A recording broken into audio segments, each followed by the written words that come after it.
तो बिल्कुल आपका स्वागत है मनी मॉर्निंग में और मैं हूं शरद दुबे, जहां पे अगले आधे घंटे पे हम क्या ग्लोबल क्यूज आते हैं, क्या बाजार के अहम ट्रिगर्स रहते हैं, ऑफ कोर्स खबरों वाले शेयर्स, ब्रोकरेजेस और कमोडिटी में क्या हलचल हो रही है वो सब हम आपके पास लेके आएंगे। लेकिन चलिए सबसे पहले जो है हम चलते हैं ग्लोबल मार्केट में क्या डेवलपमेंट्स आ रही है और लार्जली हम बताएं कि अमेरिका बाजार से जो अच्छे संकेत देखने मिल रहे हैं।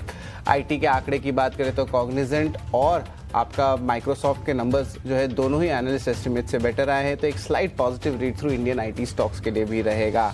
अगर बात करें तो डाउ जोन्स और S&P 500 लगातार 8वें दिन की यहाँ पे तेज़ी देखने मिल रही है। डाउ जोन्स लगभग 83 पॉइंट्स बढ़ा और S&P 500 की अगर बात करें तो 0.65% का ग्रोथ आया है। नैस्डैक में भी जो है तेज़ी लौटी है, 260 अंकों के ऊपर की तेज़ी यहाँ पे देखने मिल रही है। माइक्रोसॉफ्ट और मेटा के अच्छे नतीजे भी आए हैं, जहाँ पे सपोर्ट जो है नैस्डैक को देखने मिल रहा है। और मैंने थोड़ी देर पहले आपको कॉग्निजेंट की अर्निंग्स के बारे में भी बताया था, तो इसके कारण जो है एक अच्छी उछाल देखने मिल रही है। और विज्ञापन के मजबूत कमाई से मेटा एडवर्टीजमेंट्स का जो है एक अच्छा मोमेंटम आया था उनके अर्निंग्स में, तो उसके कारण मेटा भी 4% उछला है। मेटा का शेयर 9 अप्रैल के बाद ये सबसे ऊंचे स्तर पे जो है यहाँ पे ग्रोथ देखने मिली है। निवेशकों जो AI को लेके जो कैपेक्स की फायदे उसकी भी उम्मीद अब धीरे धीरे बढ़ रही है, तो एक पॉजिटिव स्टांस जो है आपको IT स्टॉक्स में देखने मिल रहा है। कमज़ोर नतीजे के बाद हालांकि अमेजन की बात करें तो ये 4% टूटा है, बट लार्जली हम कहेंगे कि यहाँ पे स्ट्रेंथ देखने मिल रही है। ट्रंप का नया बयान भी आया है, उसके बारे में मैं ज़रूर आपको बता देता हूँ कि ये बहुत इंपॉर्टेंट ट्रैकिंग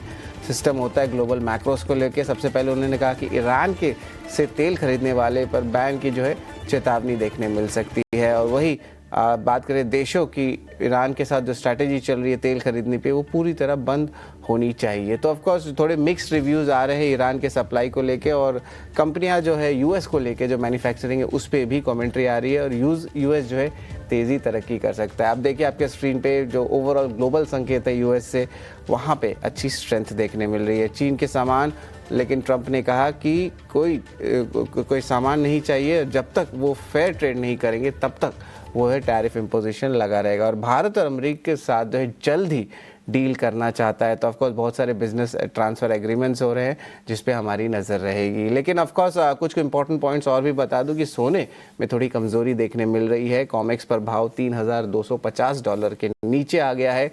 कच्चे तेल में भी कमज़ोरी आई है, यहाँ पे ब्रेंट क्रूड का भाव $62 प्रति बैरल के नीचे आ चुका है। और वही डॉलर इंडेक्स की बात करें तो आप कह सकते हैं 7 से 10 सेशन के बाद पहली बार 100 के ऊपर चला गया। 10 ईयर यील्ड का बॉन्ड यील्ड जो यूएस का है वो 4.2% का है। अब जब जो डॉलर इंडेक्स जो है towards the higher levels move कर रहा है, तो वो जो है डॉलर स्ट्रेंथनिंग का एक सिग्नल होता है, और इमर्जिंग मार्केट्स के लिए जनरली कहा जाता है कि वो नेगेटिव रहता है। लेकिन ऑफकोर्स एशियन मार्केट्स की भी बात करें तो यहाँ पे जो है शुरुआत हम कहेंगे कि थोड़ी पॉजिटिव साइड में हुई है। गिफ्ट निफ्टी की भी जो इंडिकेशन है वो अभी फ्लैटिश है, बट टुवर्ड्स द पॉजिटिव बायस है। तो ग्लोबल इंडिकेटर्स जो है ऑफ कोर्स जो है मूव कर रहे हैं टुवर्ड्स इंडिया, और यूएस की जो मैन्युफैक्चरिंग डेटा आ रही है या एम्प्लॉयज़ की जॉब्स की आ रही है तो वो ज़्यादा अच्छा नहीं है। तो मैक्रो इकोनॉमिक डेवलपमेंट का जो डेटा आ रहा है यूएस का वो उतना स्ट्रॉन्ग नहीं है। धीरे धीरे करके ट्रेड टैरिफ का इम्पैक्ट भी जो है कम हुए जा रहा है बाज़ार में।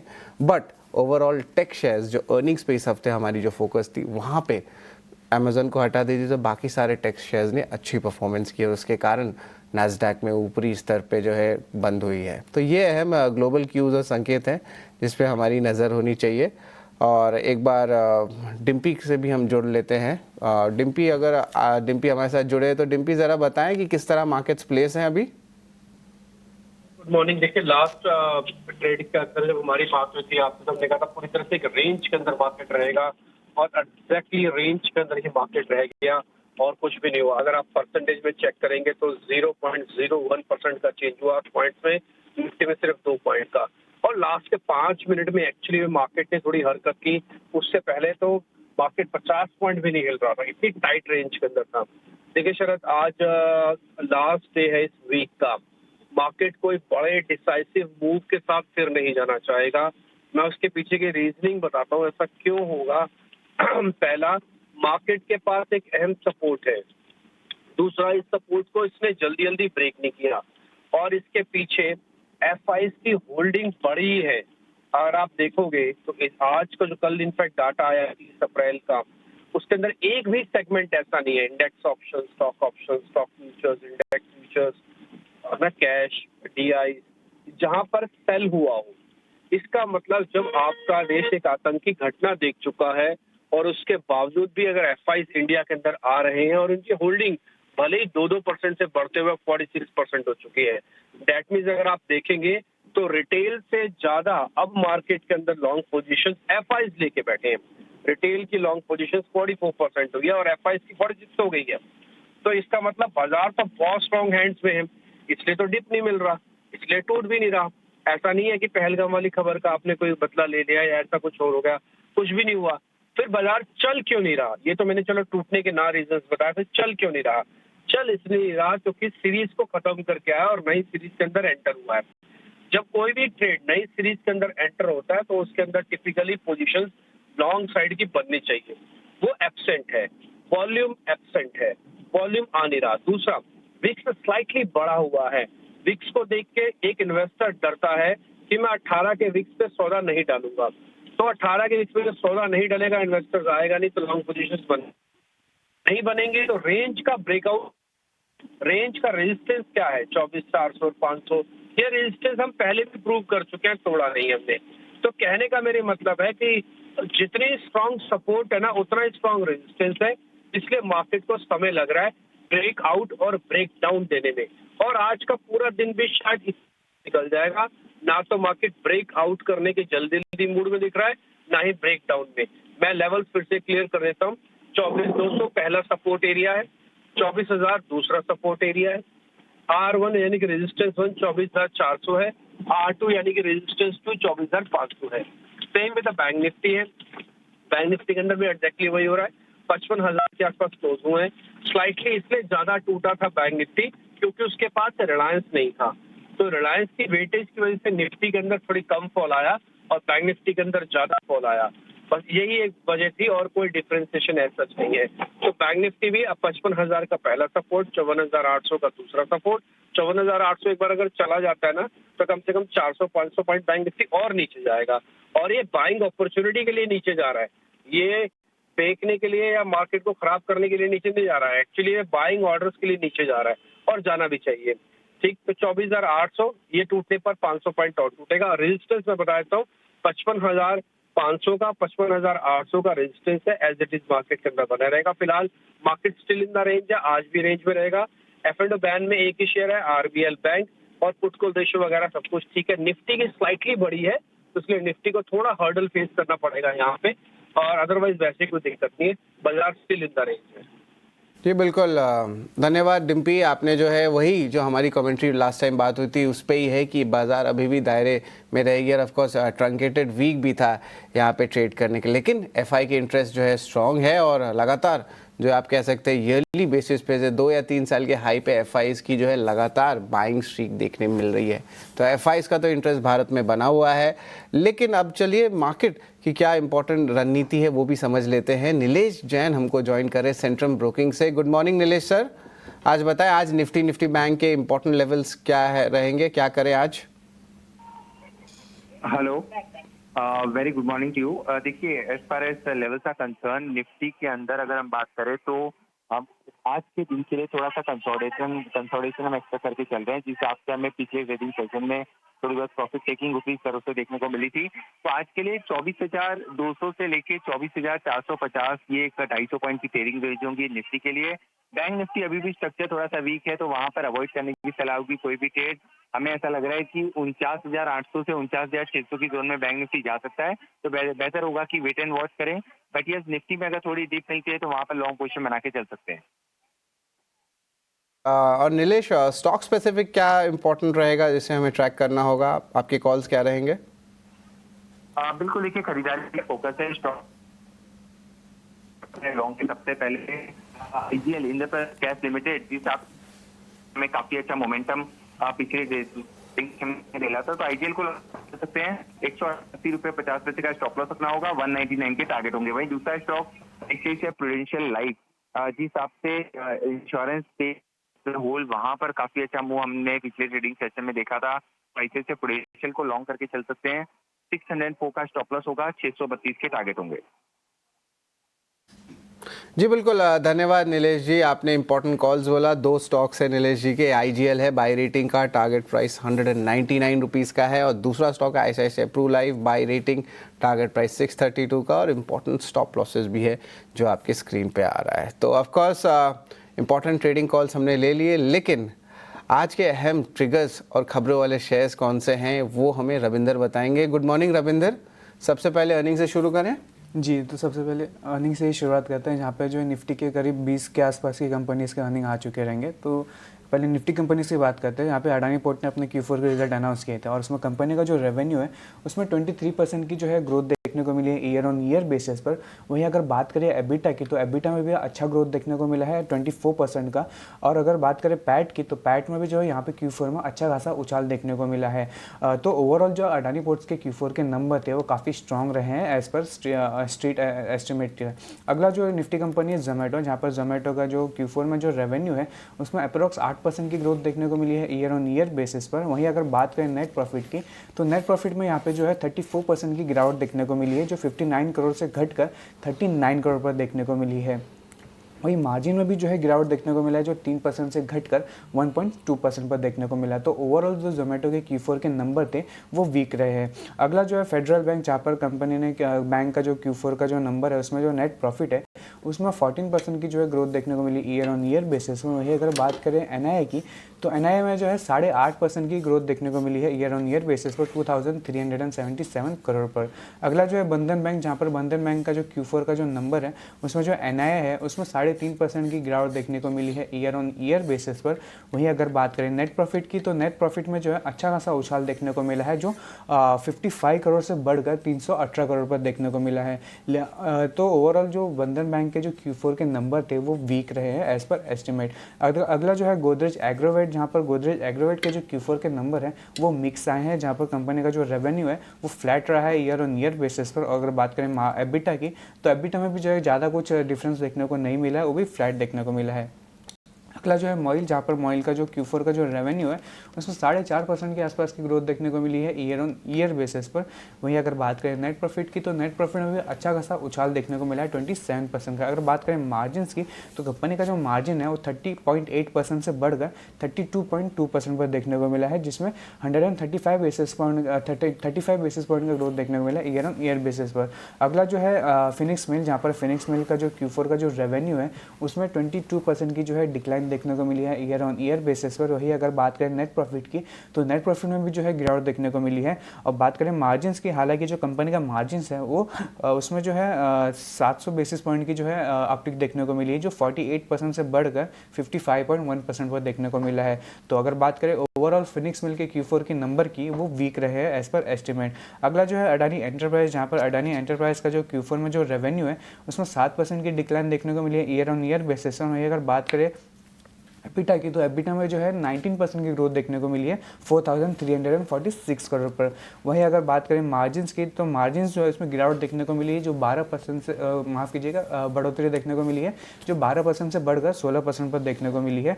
तो अडानी एंटरप्राइज का जो नंबर है Q4 के, वो ओवरऑल स्ट्रॉन्ग रहे हैं। अगला जो है इंडस टावर, जहाँ पर इंडस टावर के जो Q4 में जो रेवेन्यू है उसमें 7.5% का अपटिक देखने को मिला है ईयर ऑन ईयर बेसिस पर। वहीं अगर बात करें मार्जिन्स की, तो मार्जिन जो है 57% से घटकर 56.9% पर देखने को मिला है। और बात करें एबिटा की, तो एबिटा में भी जो है 7% की ग्रोथ देखने को मिली है ईयर ऑन ईयर बेसिस पर। तो ओवरऑल जो इंडस टावर के जो Q4 के नंबर थे वो इन लाइन रहे हैं। आखिर में बात करेंगे मास फाइनेंशियल की, जहाँ पर कंपनी का जो Q4 में जो टोटल इनकम है उसमें 26% की जो है ग्रोथ देखने को मिली है ईयर ऑन ईयर बेसिस पर। अगर बात करें पैट की, तो पैट में भी जो है अच्छा खासा उछाल देखने को मिला अप्रॉक्स 19% का। तो मैथ फाइनेंशियल के जो ओवरऑल Q4 के जो नंबर थे वो अच्छे रहे हैं। जी बिल्कुल, math financial, MOIL, Adani group के स्टॉक्स जैसे कि एंटरप्राइजेज और पोर्ट्स, चारों ही अनुमान से बेहतर नतीजे आए हैं। हालांकि थोड़े बैंकिंग नेम्स जैसे कि बंधन बैंक और फिनिक्स मिल्स, ये सारे कंपनीज में वीक सेट ऑफ नंबर्स आए हैं। Of course through out the day हम आपको टेबल्स भी लेके आते रहेंगे, जहाँ पे सारी एनालिसिस जो हमारी रिसर्च टीम करती है वो आपको ईजिली 1 मिनट एक स्क्रीन पढ़ने से ही आपको समझ में आ जाएगा। लेकिन रविंदर, अर्निंग्स तो हो गया, लेकिन खबरों वाले शेयर्स भी हैं। 1.5 दिन तो हुआ था, एक छुट्टी भी था, कल 1 मई था, तो ऑफकोर्स जो है बहुत सारे न्यूज़ आए थे, स्टॉक्स न्यूज़। क्या अहम है जो आप पिकआउट किए हैं? मेनली तो जो है ऑटो सेल्स वाली जो कंपनी आज फोकस में रह सकती है, जहाँ पर जो ऑटो कंपनी है उन्होंने मंथली जो बिजनेस अपडेट है वो अनाउंस किया, तो उसका देख लेते हैं। जहाँ पर जो अगर बात करें एस्कॉर्ट, टाटा मोटर्स सीवी और टाटा मोटर्स पीवी की, तो उनके जो मंथली बिजनेस अपडेट है वो बिलो एस्टिमेट आए हैं। अगर बात करें एम ट्रैक्टर और आइशर मोटर की, तो वो जो है इनलाइन आया है एज पर एस्टिमेट। अगर बात करें आइशर मोटर, वीसीवी और टीवीएस मोटर, मारुति और एम ऑटो की, तो इन कंपनीज का जो है नंबर अबव एस्टिमेट रहा है। अगला जो है टाटा केमिकल पे बात करेंगे, जहाँ पर टाटा केमिकल की जो है बोर्ड मीट है 7 मई को, जहाँ पर कंपनी जो है फंड रेस पर विचार करने वाली है। इसी के साथ साथ मॉइल भी आज फोकस में रह सकता है, जहाँ पर मॉइल ने Q4 के रिजल्ट तो अनाउंस किए ही हैं, उसके साथ भी एक न्यूज़ आ रही है जहाँ पर कंपनी ने जो है मैग्नीज और अदर प्रोडक्ट के जो प्राइस है उसमें कटौती की है। अगर बात करें अदर फेरेरो ग्रेड्स और मैग्नीज और की, तो उसमें कंपनी ने जो है 10% की जो है कटौती की है। इसी के साथ साथ हिंदुस्तान एरोनॉटिक्स भी फोकस में रह सकता है, जहाँ पर कंपनी का जो एडवांस फ्लाइट हेलीकॉप्टर ध्रुव है उनको जो है ऑपरेशन के लिए अप्रूवल मिल गया है डेफिसिट इन्वेस्टिगेशन कमेटी से। अगला जो है एनटीपीसी ग्रीन, जहाँ पर एनटीपीसी ग्रीन ने जो है 500 मेगावाट प्लांट कैपेसिटी में से 75 मेगावाट का जो कैपेसिटी है उसका सक्सेसफुल कमीशन कर लिया है, जिसके चलते आज एनटीपीसी ग्रीन भी जो है फोकस में रह सकता है। अब बात करेंगे एनएमडीसी की, जहाँ पर एनएमडीसी ने जो है आयरन और प्राइस में जो है कुछ चेंजेस किए, जहाँ पर उन्होंने लम्प का जो प्राइस है वो 6440 पर टन पर रखा है। वहीं अगर बात करें फाइन्स की, तो फाइन्स का जो है 5500 पर टन पर रखा है। इसी के साथ साथ अगला जो स्टॉक आज फोकस में रह सकता है एनबीसीसी, जहाँ पर एनबीसीसी को जो है अप्रॉक्स 96 करोड़ का वर्क ऑर्डर मिला है Sushma Swaraj institute of foreign service से। पेटीएम भी आज फोकस में रह सकता है, जहाँ पर कंपनी की जो आर्म है पेटीएम क्लाउड टेक्नोलॉजी, उन्होंने जो है एक पेटीएम अरब पेमेंट्स लिमिटेड से जो है इनकॉर्पोरेट किया है यूनाइटेड अरब एमिरेट्स में, जिसके चलते आज पेटीएम भी जो है फोकस में रह सकता है। अब बात करेंगे एनसीसीसी की, जहाँ पर कंपनी को जो है अप्रैल मंथ में 1663 करोड़ का जो है ऑर्डर मिला है, जिसके चलते एनसीसी भी जो है आज फोकस में रह सकता है। इसी के साथ साथ वरुण बेवरेजेस भी फोकस में रह सकता है, जहाँ पर कंपनी ने जो है उनका जो प्रोडक्शन फैसिलिटी है बक्सर बिहार में, उनका जो है कमर्शियल ऑपरेशन स्टार्ट कर दिया है। जैसे कि कंपनी जो प्रोड्यूस करने वाली soft drink, juice based drink और पैकेज ड्रिंकिंग वाटर्स। अगला जो है पावर ग्रिड, जहाँ पर कमेटी ने जो है अप्रूवल दिया है न्यू इन्वेस्टमेंट के लिए अप्रॉक्स 965 करोड़ का, उसके अलग बहुत सारे प्रोजेक्ट्स के लिए। आखिर में बात करेंगे कॉग्निजेंट की, जहाँ पर जो है कॉग्निजेंट ने अपने जो क्वार्टरली रिजल्ट अनाउंस किए हैं, जिसके चलते आज जो इंडियन IT स्टॉक है वो फोकस में रह सकते हैं, जहाँ पर कॉग्निजेंट का जो नंबर आया क्वार्टरली वो बेटर देन एक्सपेक्टेड रहा है, जहाँ पर कंपनी का जो रेवेन्यू है उसमें 7.5% की जो है ग्रोथ देखने को मिली है ईयर ऑन ईयर बेसिस पर। अगर बात करें ऑपरेटिंग मार्जिन्स की, तो ऑपरेटिंग मार्जिन जो है 16.17% पर देखने को मिला है, जिसमें 210 बेसिस पॉइंट की जो है अपटिक देखने को मिला है ईयर ऑन ईयर बेसिस पर। तो आज इंडियन IT स्टॉक भी जो है फोकस में रह सकते हैं। जी बिल्कुल, धन्यवाद रविंदर। आप जो है धीरे धीरे करके हमको सारा इम्पैक्ट एनालिसिस, खबरों वाले शेयर्स और अर्निंग्स दोनों ही आपने हमें बताया। लेकिन अब चलिए फोकस को थोड़ा शिफ्ट करते हैं और कमोडिटी सेगमेंट पे नज़र डालते हैं। अनुज गुप्ता HDFC सिक्योरिटीज़ के साथ हमारे साथ जुड़ रहे हैं। गुड मॉर्निंग अनुज। सबसे पहले सोने चांदी के ऊपर पे ही डिस्कशन कर लेते हैं। सोना थोड़ा उसका जो इंटरेस्ट है वो कम होए जा रहा है, थोड़े प्राइसेस भी जो है टुवर्ड्स द लोअर साइड आ रहे हैं, तो आपको लगता है कि और लोअर साइड्स जा सकते हैं? इस बार अक्षय तृतीया के सेल्स के भी आंकड़े हमने देखे, इतना महंगा था कि लास्ट ईयर से कंपेयर करें तो लगभग 30% का गिरावट आया है सेल्स में। तो ज़रा बताएं अनुज, कहाँ पे गोल्ड और सिल्वर प्लेस्ड है? गुड मॉर्निंग सूरज जी। देखिए, डेफिनेटली आपने बिल्कुल ठीक कहा कि अक्षय तृतीया में करीबन 30% सेल कम हुई है प्राइस बढ़ने की वजह से, और हमने कल के सेशन में देखा कि कल भी अच्छी गिरावट हमने M6 के भावों में और इंटरनेशनल मार्केट में आती हुई देखी। गोल्ड अपने हाई से करीबन $300 गिर चुका है और डोमेस्टिक मार्केट में करीबन 7000 पॉइंट की गिरावट आ चुकी है। हमें लगता है कि अभी और यहाँ पे ट्रेंड डाउन रह सकता है, तो सेल ऑन राइज की स्ट्रेटेजी रहेगी गोल्ड में करीबन 92,680 में बिकवाली करें। स्टॉप लॉस 93,080 का लगाए। टारगेट हमें लग रहा है कि 92,050 तक देखा जा सकता है, और इंटरनेशनल मार्केट में लग रहा है कि $3170, $3180 तक के लेवल देखने को मिल सकते हैं। तो गोल्ड में हमें लगता है कि बिकवाली का ट्रेड बना के चल सकते हैं। बिल्कुल। और अनुज, गोल्ड के अलावा क्रूड सेगमेंट पे भी बताएं। क्रूड पे भी जो है गिरावट आई है, $62-63 के रेंज के नीचे आ रहा है, एंड ऑफ कोर्स वो थोड़ा सा अलार्मिंग लग रहा है ज़रूर। तो यहाँ पे क्रूड पे आपकी क्या राय रहेगी? देखिए क्रूड में भी हमने कंटिन्यूस गिरावट आते हुए देखी है। अब देखें तो WTI करीबन $59 के आसपास आ गया है, ब्रेंट में करीबन $62 तक के लेवल आ गए हैं। हमें लगता है कि क्रूड में अभी और गिरावट रहेगी और नीचे एक्सपेक्ट कर रहे हैं कि एक बार $55 तक के लेवल WTI में देखे जा सकते हैं और $60 तक के ब्रेंट में देखने को मिल सकते हैं। डिमांड कंसर्न है यहाँ पर, जिसकी वजह से भावों में गिरावट दिख रही है और आगे ओपेक मेंबर अपना प्रोडक्शन बढ़ा सकते हैं, उसका भी असर दिख रहा है। तो हमें लगता है कि क्रूड के अंदर भी बिकवाली का ट्रेड बना के चल सकते हैं। और वॉलेटिलिटी बहुत रहती है खासकर कि बेस मेटल्स को लेके, एंड ऑफ कोर्स चाइना की मैक्रो डेटा पे भी जो है बहुत मूवमेंट आता है और वो सेकंड ऑर्डर इफेक्ट भारत के मार्केट्स में खासकर के लिस्टेड मेटल स्पेस में भी देखने मिलता है। लेकिन अनुज, बेस मेटल्स पे क्या राय रहेगी? वॉलेटिलिटी बने रहेगी? और जिस तरह जा रहा है ग्लोबल का जो संकेत आ रहे हैं वो अभी भी मिले जुले ही आ रहे हैं, कोई खास ट्रेंड तो हमें पता चल नहीं पा रहा है। तो अनुज, क्या रहेगा बेस मेटल्स में? देखिए बेस मेटल में भी हमने एक अच्छी गिरावट आते हुए देखी है, जिसमें जिंक में हमने एक अच्छा प्रेशर आते हुए देखा। हमें लगता है कि जिंक में बिकवाली का ट्रेड बना सकते हैं करीबन 245.80 के आसपास। स्टॉप लॉस 247.80 का लगाए, टारगेट 242 तक आ सकता है। तो बेस मेटल में हमें लगता है कि जिंक में बिकवाली का ट्रेड बना के चल सकते हैं। धन्यवाद अनुज, आपने जो है पूरे ही कमोडिटी सेगमेंट में अपनी इम्पोर्टेंट राय दी और जहाँ पे इम्पोर्टेंट कमाई के मौके बन सकते हैं। धन्यवाद अनुज। चलिए आज के लिए इतना ही है। मनी मॉर्निंग में आप हमारे साथ जुड़े रहें।